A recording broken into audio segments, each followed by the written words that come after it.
We're going to go ahead and take a look at solving quadratic equations. Now, consider that you have two numbers multiplied together to give you 12. Well, what are your options? Well, you could have 3 and 4. You could have 1 and 12. You could have 2 and 6. You could have 4 and 3. You could have 6 and 2. You could have 1/2 and 24. You could even have a third and 36. So there's infinitely many different possible combinations of multiplying two numbers together to get 12. But suppose you consider two numbers multiplied together to give you 0. Well, either the first number has to be 0 and the second number could be anything, or the first number could be anything and the second number could be 0. Those are really only your two options. So we have two options here. Either the first number, p, is equal to 0, or the second number is equal to 0. So when we're solving by factoring, we like to have 0 on one side so that we only have two choices. Either the first is equal to 0 or the second is equal to 0. I'd rather only have two choices when I'm looking for something rather than having it not equal to 0 and having infinitely many different possible options. Now, a quadratic equation is something times your variable squared plus another number times that variable plus a third number without any variables by it equal to 0 is kind of your standard form. To solve a quadratic equation, we have several options. You could factor, complete the square, or the quadratic formula. If for some reason you're missing your variable to the first power, it's pretty easy to take the c over, get rid of the a, and then take your square root of both sides. So let's go ahead and solve this one by factoring. Well, first of all, we want to set it equal to 0, and we need to get rid of the parentheses. So we'll distribute through and set it equal to 0 by subtracting the 77, distribute through into the parentheses. Now we'd want to go ahead and do our AC factoring. There is no greatest common factor other than 1, and pulling out 1's not helpful. So we do our AC factoring. Since AC factoring is not the main goal of this lesson, we're not going to spend the time doing that, but if you do your AC factoring, you would get this. Now you have a parenthesis times another parenthesis to give you 0. You have two things multiplied together to give you 0.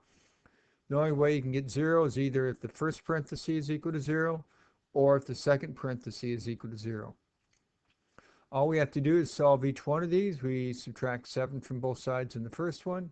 Here we'd have to add 11 and get rid of the times by 3, so we divide by 3. These would be our two answers for x that would make this statement up here true.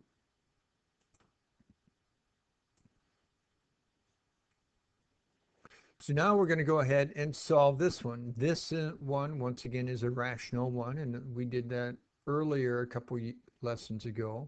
You want to find your LCD, so you want to factor all your denominators. The only one that factors is your last one, which factors into this. Find your LCD by writing down all the different things that show up.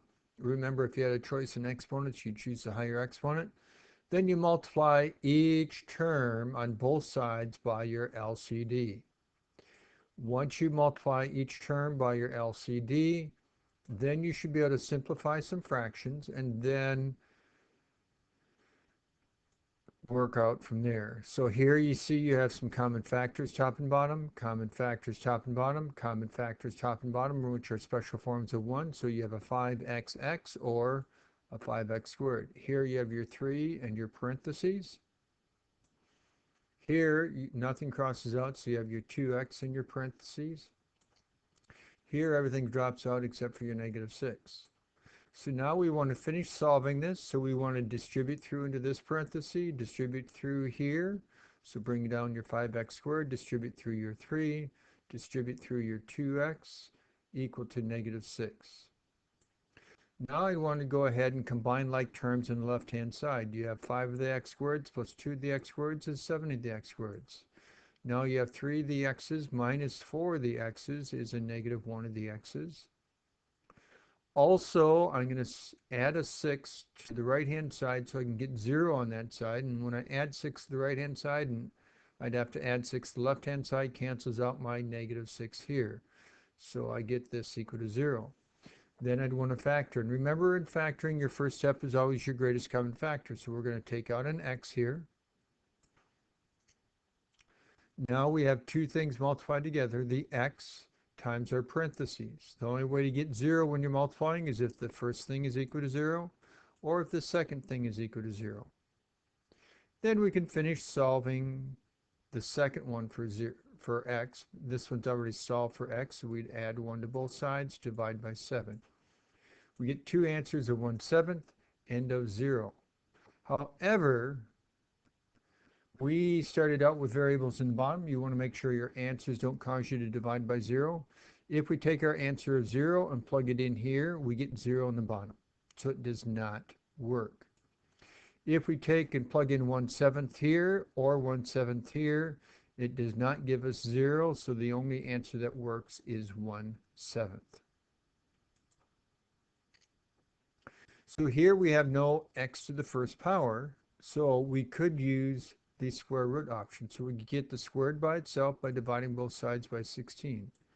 Now we could just take the square root of the left side, which means we'd have to take the square root of the right side. When you take the square root of both sides of an equation, you need to remember plus or minus. Square root of a fraction, you do square root of the top over the square root of the bottom. They are both perfect squares, so they work out to be a nice, neat fraction. We can even do that option here, because over here on the left side you had a 16 times your variable squared equals 49. Here you have 9 times something squared equals this. So we could divide both sides by 9. Take the square root of both sides, remembering plus or minus. Square root of a fraction, take the square root of the top over the square root of the bottom. Then you need to go ahead and get x by itself by adding a 1 to both sides. Now, you could leave it like this, or if you wanted to do a common denominator of 3 over 3 and then write it as one big fraction, it would not make a difference. Now we're going to look at completing the square. Completing the square, here's your process for completing the square. Get the number in front of your squared term to be 1. Get the variables on one side by themselves by taking the constant to the other side. Then you want to add half of b squared to both sides of the equation. Factor the left-hand side. Typically, it's the left-hand side that has the variables. And then solve by taking the square root. So here, we get the number in front to be 1. Well, it already is 1, so we don't have to do that step. Get the variables by themselves by taking the 11 to the other side. So we're subtracting 11 from both sides. Now we're going to do half of b squared and add that to both sides. b is what's in front of your term to the first power. So b is negative 8. Whether you look at it as negative 8 or positive 8 doesn't make a difference. We got to do half of 8, which we know is 4, and we have to square it. So I'm going to put a 4 squared here. If I add 4 squared here, I got to add 4 squared on that side. So I'm doing the same thing on each side. When you're doing half of b squared, that means the left side is going to factor into two identical parentheses. You ask yourself, what's in the beginning that's being squared? That's an x. What's in the end that's being squared? That's a 4. So each parenthesis is going to be an x minus 4 and an x minus 4. The right-hand side is 5. You might wonder, why is this a minus 4? You get this sign from what's right here in front of your term to the first power. If you did FOIL this right here, you would get back to this. By the way, since both parentheses are the same, you could write it as one parenthesis all squared. Now we can finish solving it by taking the square root of both sides, remembering plus or minus, and then adding 4 to both sides to get x totally by itself. This is completing the square. So here we're going to complete the square. We got to get rid of the number in front of our squared term, so I'm going to divide everything by 4. When I do that, it does simplify down a little bit. Now I need to try to get my variables by themselves, which is step 2. So I want to take that 13/4 to the other side. So I want to go ahead and subtract 13/4 from both sides. Now I'm on to step 3, so I got to go half of b squared. b is 5. Half of that would be 5 over 2. So I'm going to add a 5 over 2 squared to both sides. If I add it to the left side, I got to do the same thing on the right side so I'm keeping it balanced. Now, just like in the last problem, once you get to this step here, it's going to factor into two identical parentheses. You ask yourself, what was in the beginning being squared? It was an x. What's in the end that's being squared? That's a 5 over a 2. And you take this sign here. So since it's two identical parentheses, you could write it as one parenthesis all squared. On the right-hand side, you're just adding two fractions together. So you add the tops, keep the bottoms the same. You get 12 over 4, which is just 3.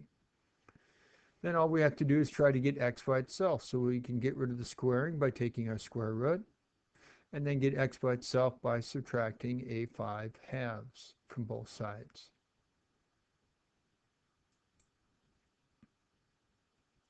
So the quadratic formula is what happens if you would take this right here and complete the square on it. If you complete the square, follow the completing the square process on here, you get the quadratic formula. Whether you're factoring or quadratic formula, you have to have 0 on one side all by itself. A is what's in front of your squared term. B is what's in front of your term to the first power. C is what has no variables by it. So to get it into that form, we need to first of all get rid of our fractions.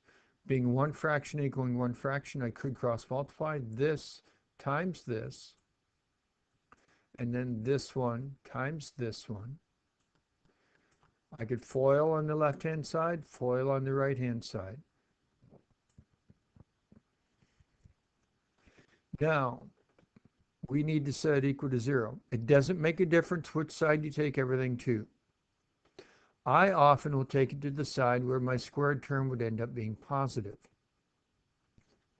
So I could subtract a 2x squared from both sides. I could then go ahead and take this negative x to the other side by adding an x to both sides. And then I could get rid of my minus 3 by adding a 3 to both sides. Now I need to identify a, b, and c. A is what's in front of your squared term, which is a 1. B is what's in front of your term to the first power, which is negative 3. C is what's there without any variables by it. Then I can plug everything into my quadratic formula. So I need to go the opposite of B. B is negative 3. Opposite of B would be positive 3. Inside my square root, it's b squared, so negative 3 all squared, minus 4 times a is 1, times c is negative 1, all divided by 2 times a, with a being 1. Now I'm going to simplify, work out what's inside my square root. Negative 3 squared is 9, minus a 4 times negative 1, so it would be 9 plus 4, or 13 inside of my root. Bottom simplifies down to just a 2. Now I want to go ahead and solve this one for x. Now we have x's being squared and we have y's being squared. But in your quadratic equation, whatever is being squared, what's in front of that is your a, what's in front of your term to the first power is b. What doesn't have your variable is c. If we're solving it for x, a would be what's in front of your x squared. B would be what's in front of your x to the first power, which is being multiplied by negative y. And since we're trying to solve it for x, C would be the parts that don't have x's, which is just your black part here. So then we could plug it in using our quadratic formula. Plug in your b, opposite of b, so it would be a positive y. Your b squared minus 4 times a, which is 2, times c over 2 times a. Square your negative y squared, which would be positive y squared. This is a negative 8. Distribute that into your parentheses.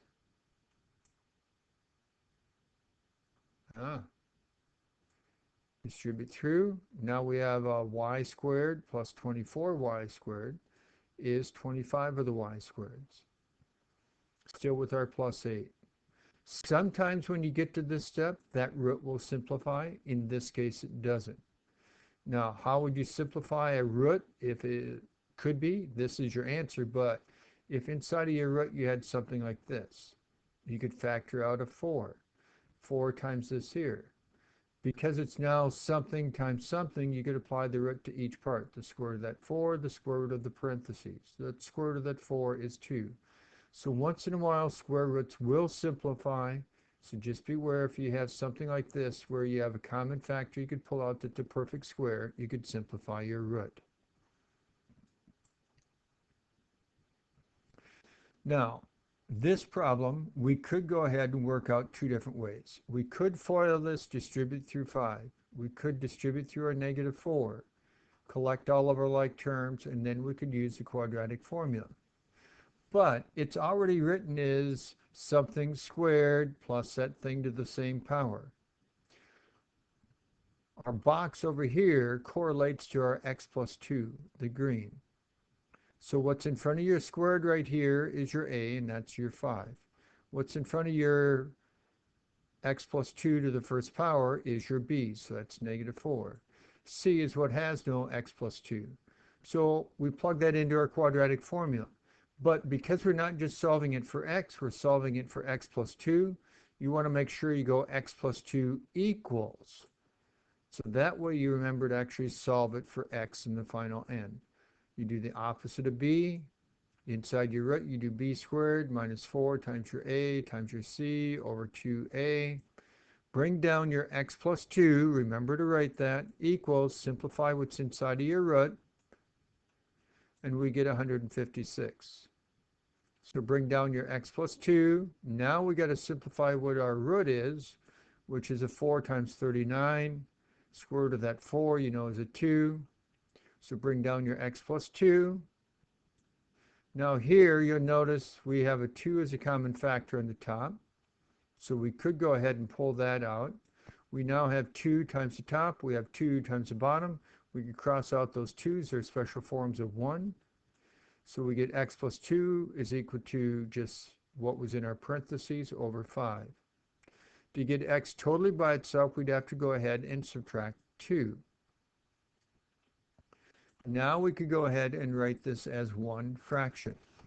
Now notice this -2 is really -2 over 1. So you could multiply the top and the bottom of this by 5 over 5 to get a common denominator. Then you'd have a -10 over 5 plus 2 over 5, and so you get -8 over 5.